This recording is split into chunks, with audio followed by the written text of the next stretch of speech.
तो चलिए आज चलते हैं एक ऐसे गांव में जिसका नाम है भैरवपुर। एक ऐसी जगह जहां सूरज ढलते ही सन्नाटा पसर जाता है और इस गांव की सरहद पर खड़ी है एक पुरानी वीरान हवेली जिसके बारे में बात करने से भी लोग डरते हैं, क्योंकि उनका मानना है कि वो जगह शापित है। लोगों का मानना है कि हवेली के पास से गुजरने पर भी एक अजीब सी अनदेखी मौजूदगी का एहसास होता है और बस इसी डर ने उस हवेली को गांव से एकदम अलग थलग कर दिया है। एक ऐसी जगह जहां जाने की कोई सोचता भी नहीं। और इसी कहानी के बीच में आती है हमारी मेन कैरेक्टर रीना। रीना जो शहर से अपने दोस्तों के साथ घूमने आई थी और इन सब भूत प्रेत की बातों को अंधविश्वास मानती थी। उसके लिए ये सब सिर्फ मनगढ़ंत कहानियां थी और कुछ नहीं। तो बस दोस्तों ने मजाक मजाक में शर्त लगा ली, अगर इतनी ही हिम्मत है तो जाकर दिखा हवेली के अंदर। और रीना ये साबित करने के लिए कि डर जैसी कोई चीज नहीं होती, अकेली ही उस वीरान हवेली की तरफ बढ़ गई। अंदर घना अंधेरा था। टॉर्च की रोशनी से दीवारों पर अजीब परछाइयां बन रही थी और तभी उसकी नजर दीवार पर गई। वहां उसकी परछाई के साथ एक और परछाई हिल रही थी। उसकी सांसें अटक गई और तभी उसे वो आवाज सुनाई दी, कदमों की धीमी आहट जो धीरे धीरे उसी की तरफ बढ़ रही थी। रीना उस हवेली से जान बचाकर भाग तो निकली, पर वो अपने साथ कुछ ले आई थी। उस रात के बाद वो आहट अब सिर्फ हवेली की दीवारों तक ही नहीं बल्कि गांव में भी पहुंच चुकी थी। हवेली का खौफ अब गांव की गलियों में फैलने लगा था और इस डर की पहली दस्तक हुई रघु के दरवाजे पर, जो गांव का नाई था और देर रात अपनी दुकान बंद करके घर लौट रहा था। रघु जब तालाब के पास से गुजर रहा था, उसे लगा कोई पीछे चल रहा है। आहट सुनाई दी। अचानक उसके सामने एक धुंधला सा साया आ खड़ा हुआ, जिसकी आंखें अंधेरे में चमक रही थीं, और उस साये ने फुसफुसाया, रघु तेरा समय आ गया है। बस इस एक घटना ने उसे दिमागी तौर पर तोड़कर रख दिया। रघु के साथ जो हुआ उसके बाद गांव में दहशत फैल गई। जो कल तक मजाक था अब वो एक भयानक सच बन चुका था। अब वो अजीब आहटें और फुसफुसाहटें गांव के कई लोगों को सुनाई देने लगी थी और ये आतंक एक एक करके सब तक पहुंच रहा था। स्कूल मास्टर अनिरुद्ध, गांव के पुजारी मोहन, यहां तक कि बस ड्राइवर अमर, कोई भी इस अनदेखे डर से बच नहीं पा रहा था। हर किसी के पास सुनाने के लिए अपनी एक डरावनी कहानी थी। ये वो शब्द थे जो स्कूल मास्टर अनिरुद्ध ने सुने थे, वही अनिरुद्ध जो इन सब बातों पर हंसता था। एक सुनसान सड़क पर जब ये फुसफुसाहट उसके कानों तक पहुंची तो उसका सारा यकीन एक पल में टूटकर बिखर गया।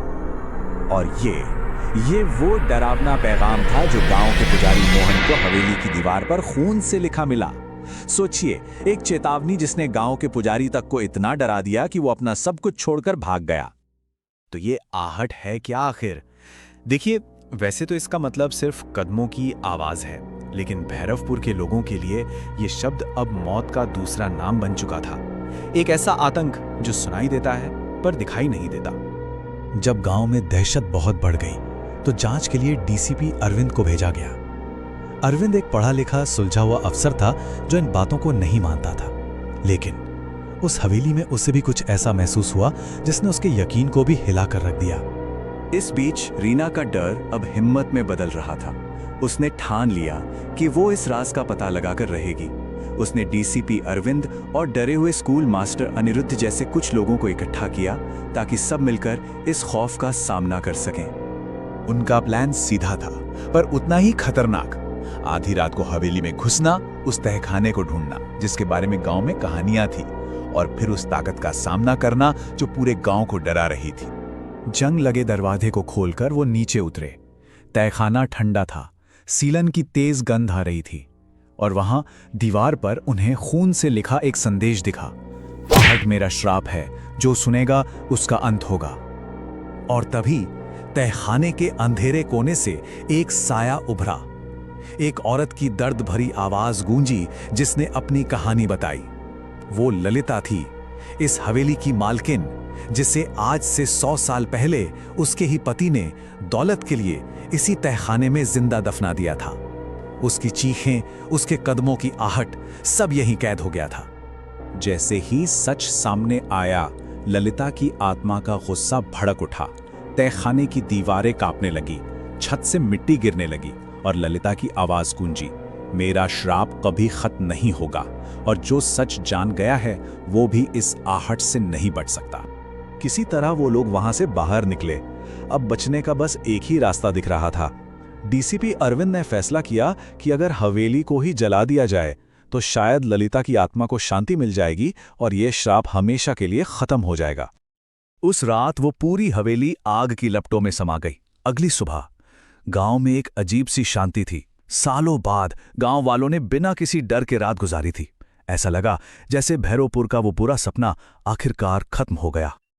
लेकिन क्या सच में सब कुछ खत्म हो गया था? क्या एक आग 100 साल पुराने दर्द और नफरत को मिटा सकती थी? कुछ दिन बीत गए। एक रात रीना अपने कमरे में अकेली पढ़ाई कर रही थी और तभी उसे वही आवाज फिर से सुनाई दी, कदमों की धीमी डरावनी आहट, ठीक उसी के कमरे के कोने से आ रही थी। हवेली तो जल चुकी थी पर आहट लौट आई थी। और यहीं पर कहानी का सबसे भयानक सच सामने आता है। आहट कभी उस हवेली से बंधी ही नहीं थी। ये सिर्फ एक आवाज नहीं बल्कि एक अनदेखा साया है जो एक बार किसी को चुन ले तो जिंदगी भर उसका पीछा नहीं छोड़ता। हवेली का राज तो खुल गया लेकिन आहट आज भी जिंदा है।